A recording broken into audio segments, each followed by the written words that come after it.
नमस्कार दोस्तों, भारत अवतारों की धरती रही है। जाने कितना देवता, ऋषि मुनि, राजा, महाराजा और विद्वान इस धरती पर आए और अपने जीवन और विचारों से इसे संपन्न बनाया। लेकिन इस धरती पर चली आ रही ज्ञान, विज्ञान, धर्म और संस्कृति के धारा को मोड़ देने वाले वो पहले युग पुरुष हुए। उन्होंने जन्म इंसान का लिया था, पदवी उन्हें महात्मा का मिली और सम्मान और दर्जा उन्हें भगवान का मिला। ये कहानी उस व्यक्ति की है जिनका जन्म तो भारतवर्ष में हुआ, लेकिन उन्होंने भारत ही नहीं, दुनिया के इतिहास, भूगोल, दर्शन, आचार्य और विचारों को पहले जैसा नहीं रहने दिया। महात्मा बुद्ध ज्ञान और विचार की ऐसी मसाल बन के उभरे कि सिर्फ भारत तक ही सीमित नहीं रहे। उनके विचार पहले लोगों के लिए जीने का तरीका बना, फिर मत और फिर धर्म बनकर दुनिया भर में फैल गया। तो ऐसे महान इंसान की मृत्यु कैसे हुई? क्या ये कोई षड्यंत्र था या फिर कुछ और मृत्यु के बाद उनका शरीर के साथ क्या हुआ? क्या है बुद्ध के जीवन काल की रहस्य? आइए जानते हैं आज की इस वीडियो में।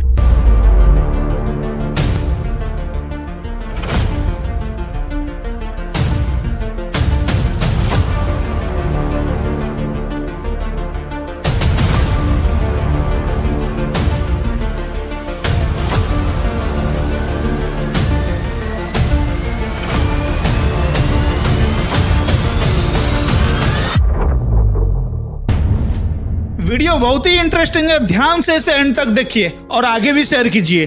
राजकुमार सिद्धार्थ राजमहल के संपूर्ण सुख और सुविधा के बीच जब जीवन का ये डिफिकल्ट पीरियड सामने नहीं आया था, तब भी उनमें एक चीज बहुत ज्यादा था, जिज्ञासा यानी क्यूरियस का। जिज्ञासा सवाल में बदलती है, सवाल तर्क में परिणत होता है, तर्क अपनी कसौटी पर विश्वास को छानता है और उसमें अंधविश्वास को अलग कर देता है। ठीक यहीं पर राजकुमार सिद्धार्थ का बुद्ध बनने का बीज पड़ चुका था। एक नई और उज्जवल भविष्य की शुरुआत हो चुकी थी। कहा जाता है बुद्ध अपने समय के क्रांतिकारी थे और उनकी क्रांति इतने बड़ी थी कि आज भी ह्यूमैनिटी को इन्फ्लुएंस कर रहा है। बुद्ध अपने घर से निकलने के बाद ज्ञान के लिए बहुत भटके, मगर उन्हें ज्ञान मिला भी तो कहाँ? ना काशी में, ना प्रयाग में, ना राजधानी में, ना जंगल में।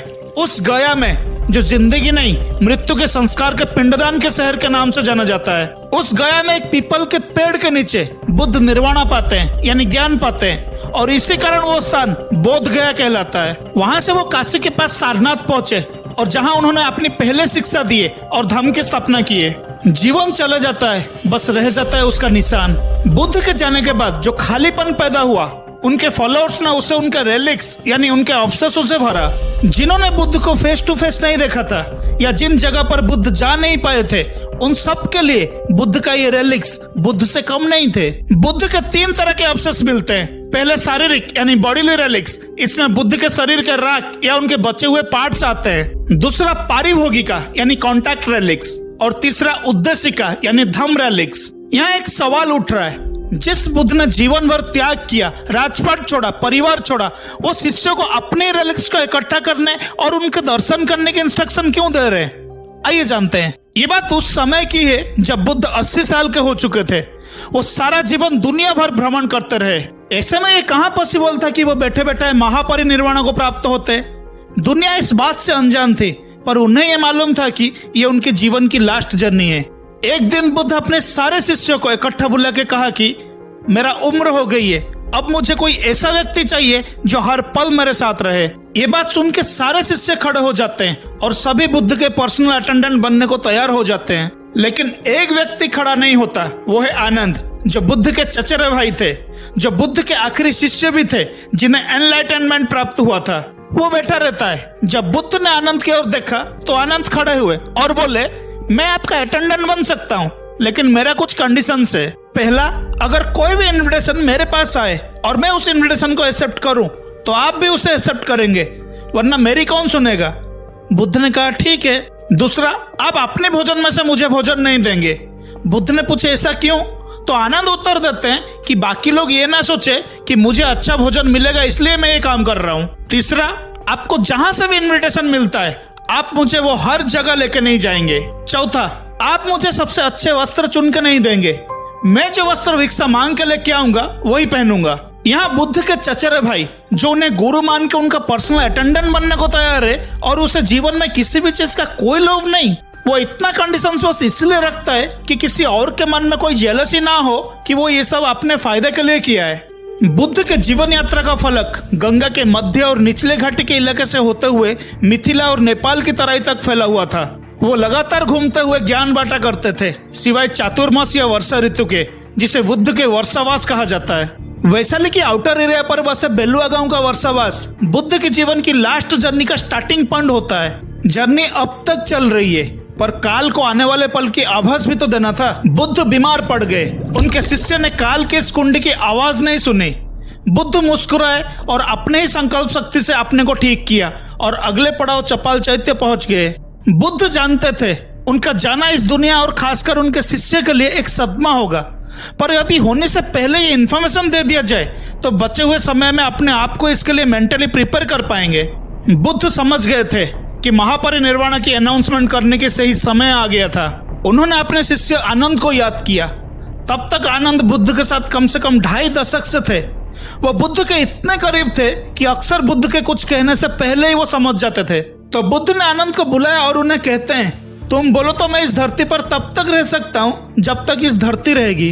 बुद्ध का बात बोलने से पहले समझ जाने वाला आनंद इस बार बोलने के बाद भी इस बात का मतलब नहीं समझ पाए, लेकिन वो अपना बात दोबारा बोलते हैं, तीसरी बार भी बोलते हैं, लेकिन आनंद एकदम चुप खड़े हुए थे। उन्हें कुछ भी नहीं समझ आ रहा था। बुद्ध मुस्कुराते हुए आनंद को बाहर भेज देते हैं। तो यहाँ सवाल ये उठ रहा है, आखिर बुद्ध ने आनंद से ये बात क्यों कही? ये समय इस यात्रा के लिए अगले कदम उठाने का था। बुद्ध अपने गुफा में साधनारत हो जाते हैं। उन्हें महापरिनिर्वाण का डिसीजन भी लेना है, लेकिन उन्हें इस जगत की भी चिंता है। साधना के बीच मन ही मन महापरिनिर्वाण का हाँ ना का डिबेट चल रहा होता है, और तब आता है बुद्ध का बहुत पुराना साथी मारा तब भी बुद्ध के साथ था जब वो ज्ञान के लिए भटक रहे थे। दरअसल थेरवाद में मारा वही है जो हिंदूवाद में कामदेव है, अंदर की लालसा जो हमेशा इंसान को भटकाता है।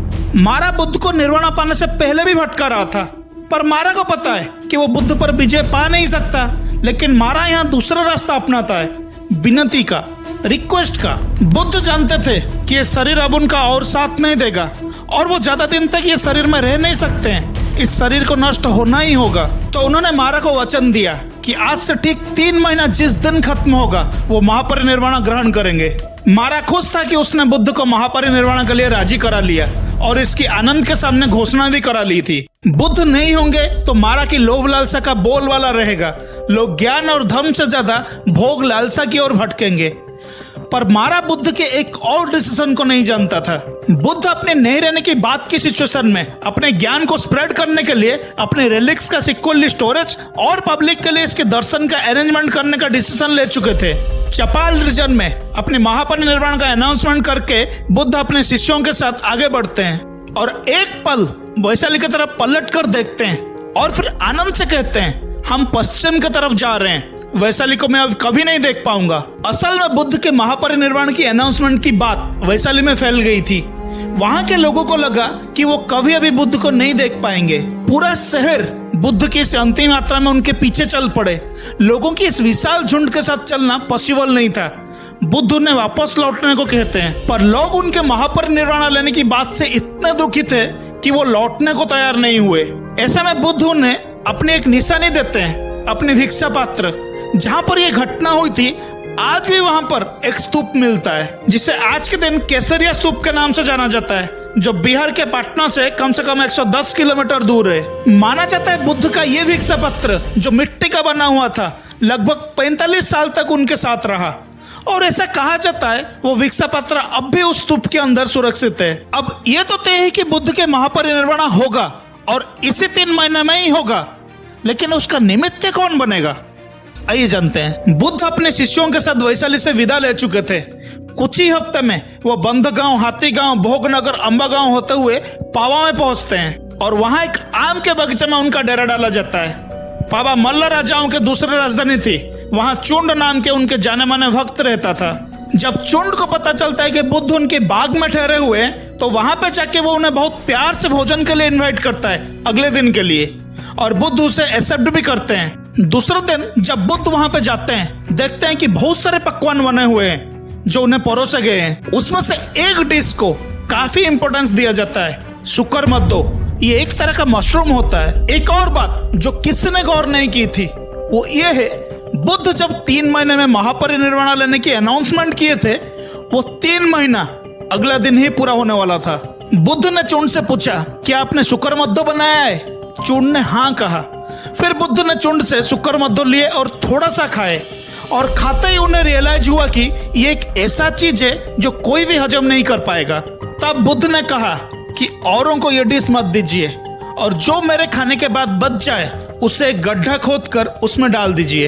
ये खाने के बाद ही बुद्ध को काफी पेन हुआ और साथ ही काफी ब्लीडिंग होना शुरू हो गया। चुंड उस ग्लानि में डूबे थे कि उनका डिश खाकर उनके भगवान का ये दशा हुई है। बुद्ध चुंड को बुलाते हैं और बताते हैं कि चुंड, तुम मुझे अब भी उतना प्रिय हो जितना पहले से थे, बल्कि अब पहले से ज्यादा प्रिय हो। जो भी हुआ तुम तो बस उसका निमित्त मात्र थे, उसमें तुम्हारा कोई दोष नहीं है। और वो चुंड के लिए भी मैसेज देते हैं कि दो भोजन मेरे जीवन में सबसे महत्व कहलाए हैं। एक सुजाता जिसका भोजन करके मुझे ज्ञान प्राप्त हुआ, और दूसरा चुंड का जिस भोजन से मुझे महापरिनिर्वाण प्राप्त होगा। बुद्ध अपनी पीड़ा पर अपने मुस्कान का आवरण डालते हैं और आनंद से कुशीनारा की ओर चलने के लिए कहते हैं। बुद्ध हिरण्यवती नदी को पार करके कुशीनारा के एक साल वन में पहुंचते हैं। वो अपने शिष्यों को विश्राम करने के लिए कहते हैं, जहां 2 साल पेड़ के बीच उनकी सैया लगाई जाती है। और ठीक यही बुद्ध अनाउंस करते हैं कि वो कुशीनारा में साल के इस वन में रात के बीच के प्रहर में महापरिनिर्वाण अवस्था में प्रवेश करेंगे, और रात का आखिरी प्रहर में उनका महापरिनिर्वाण हो जाएगा। शिष्यों के सामने दुखों की लहर फैल गई, लेकिन जो तय है दुख उससे टाल नहीं सकता, ना यात्रा को ना महापरिनिर्वाण को। बुद्ध अपने शिष्य आनंद को, कुशीनारा के मल्ल राजाओं को यह बताने के लिए कहा कि बुद्ध महापरिनिर्वाण लेने वाले हैं। ये खबर ने जैसे सोते हुए शहर को नींद से जगा दिए हो। पूरा शहर आधी रात को साल के उस वन में जमा हो गया। बुद्ध लेटे हुए हैं, उनका सिर उत्तर की तरफ है और मुख पूरब की तरफ। एक हाथ सिर के नीचे है, जैसे थका हुआ शेर लेटा हुआ हो। उनकी ये मुद्रा महापरिनिर्वाण मुद्रा के नाम से दुनिया भर में फेमस है। महापरिनिर्वाण के ठीक पहले वो एक ऐसी बात कहे जो सबको चकित कर दिया। आनंद उन्हें पूछते हैं कि महापरिनिर्वाण के बाद उनके शरीर का क्या किया जाए, उनका आखिरी अनुष्ठान कैसे किया जाए।